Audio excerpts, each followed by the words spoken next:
Longtemps, j'ai cru que l'éloquence était fondamentale. C'est une esthétique superbe. Et puis, peu à peu, je me suis rendu compte que, chez beaucoup, elle était le substitut de la profondeur et qu'il n'y avait rien. Alors, pourquoi l'éloquence m'est apparue aujourd'hui plus dangereuse qu'utile? C'est que d'abord, elle sert trop souvent à dissimuler sa pensée, alors que l'apprentissage de la parole que je cherche à transmettre, il est fondé au contraire sur l'absolue nécessité de sentiments humains, de vérité, de transparence, de liberté. La parole, en tout cas, c'est d'abord le rôle capital de la substance.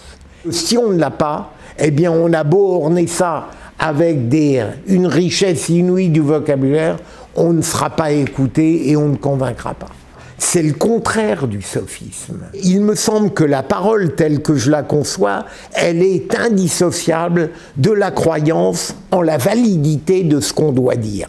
Ça ne veut pas dire qu'il faut écarter toute figure de style, on a le droit d'être habile, mais ça n'est absolument pas fondé sur l'argumentation et le byzantinisme de l'esprit et du langage, c'est le contraire. C'est dans l'authenticité de la force qui s'avance vers l'autre qu'est, à mon avis, la justesse d'une parole exemplaire.